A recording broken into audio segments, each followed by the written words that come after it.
What's up, guys? Welcome back to the channel. So we talked about me getting a bunch of stuff worked on by a local dealer. So I'm giving up on paying people. They want $125 an hour, and most of the stuff they gave back to me didn't work. I poured a last little bit of concrete, show a little bit of clip, and then we're done with the concrete videos till next year. Just trying to get things done before the weather turned. But I had this concrete mixer. It's been sitting in our shed down at the shop probably for about 6 or 7 years. Never used, Honda motor.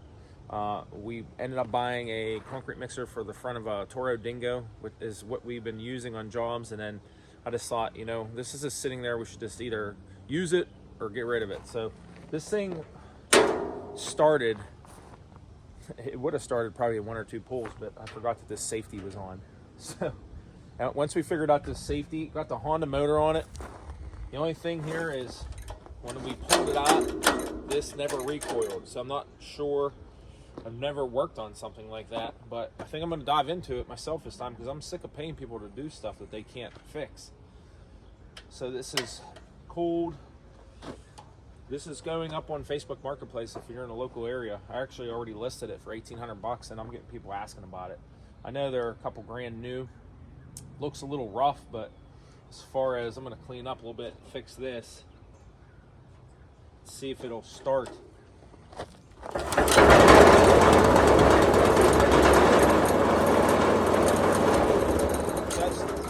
That's pretty impressive, man. Honda stuff is crazy good. We do run non-ethanol and all of our stuff, so it's stored with non-ethanol fuel. That's still the original fuel, because whenever I store things, I was always taught store them with full tanks so you don't get condensation and moisture in there. So we mixed 34 bags of concrete yesterday by hand, and it worked great. But it's one of those things, I don't need it because I got a better piece of equipment. So I'm going to try to fix this, and then we're going to punt this thing on Facebook Marketplace, and hopefully it goes to a good home.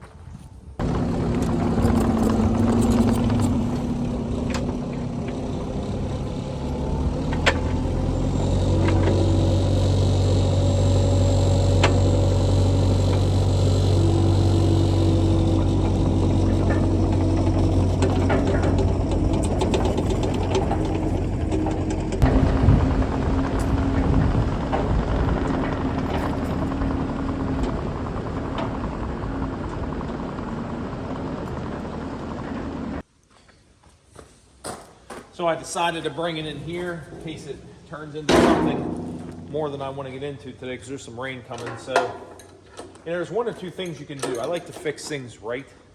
I don't like to rig things. So like if I hold this area here and then pull out, there's still that much recoil. So I don't know. Let me know in the comment. I'm going to tear it apart. Maybe whoever fixed this in the first place put too much string in there, and that's why it's not recoiling, because like we talked about this at the shop, like maybe we should just shrink this and bring it down to there, then it'll recoil. But part of me feels like if it was recoiled and then we pulled it out, that 1, the spring stretched in there, or 2, like I said, I've never worked on something like this. So, obviously you can't pull it out 8 feet. Your throw is only 5 feet, so technically I could cut and shrink this string and then it has recoil and I could call it a day. But I'm gonna dive into it and try to figure out why it did what it did, because it never was like this until now. So I'm thinking that the spring, hopefully can tighten it up and put it back in. So we're gonna find out real quick. So we're gonna use some power tools here to speed things up, but that's a 10mm.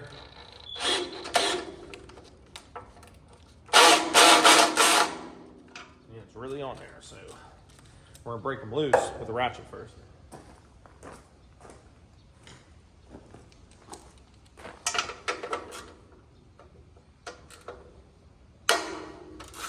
Yeah, that's way tighter than it needs to be. I don't know why someone had it that tight.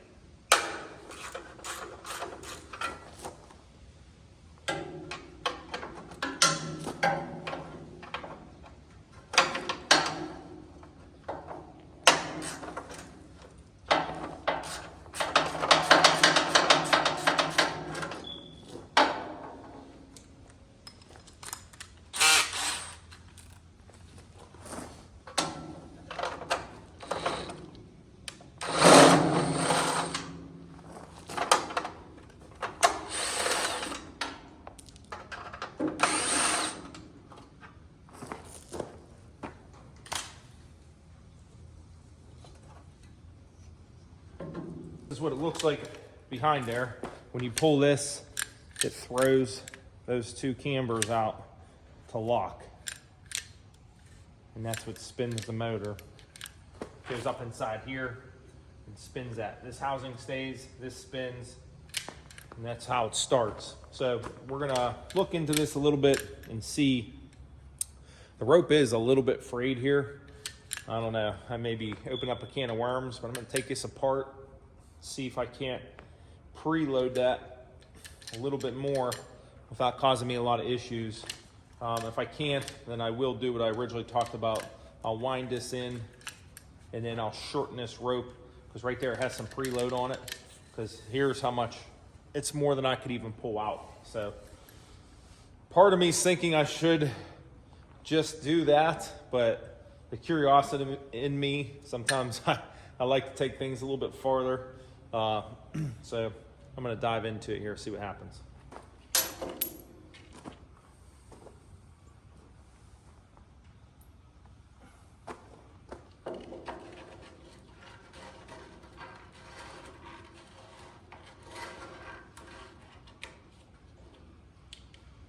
All right, got the spring all back into play here. Then we're gonna transfer it over to that housing. Then we're gonna try to preload a little bit. So I succeeded. I tried to video putting all this on here, but I greased all over my hands and I was holding the spring tension and trying to get the rope through. So 100% it would have been easier just to pull it till I got tension and shorten the rope. But since it had a fray, I had to get in there, and I love figuring how things work. So now I know, moving forward, if I ever work on something and the recoil thing's not working. So what I did is took it all apart, that spring recoiled out of there, and I was warned it was gonna do that. I asked my dad and he told me it was gonna do that. I didn't understand how it worked, so I took all these cambers and everything off. Gotta tighten this up, this bolt here, and then whenever I recoiled that spring, I took it all out and then I tightened it back in through there, put a piece of tape on the rope, and then counterclockwise tighten the spring and then fish the rope back up through here with a little screwdriver, just something small, you know, just to get it back up through there. And it had tension on it, pulled it through and refastened it to this. So now I have extra string and error if I ever have a problem or whatever, and I just feel more accomplished doing it right. Would the other way work? Yes. Would I suggest possibly doing the other way if you don't have patience and wanting to understand how something works? Then do it the other way, because when that blew out of there, I should have filmed it, because I was like, oh boy, I think I'm gonna have to buy a whole new mechanism. But like I said, I'm very determined to figure things out in any aspect of projects I do. So I figured this out. We're gonna put it back together and then we'll give it a start here.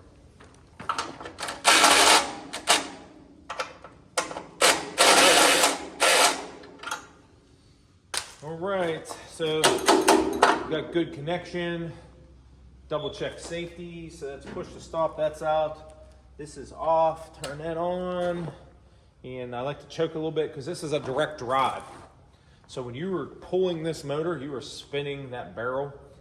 So it's a little bit sketchy when you're first starting it. That's why I always choke it. So it gives that first initial glug, and then I back it off.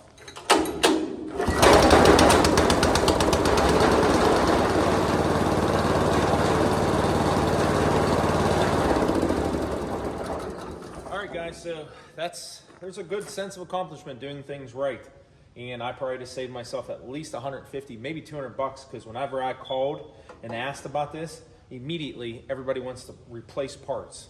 People are not mechanics anymore, they're parts replacers.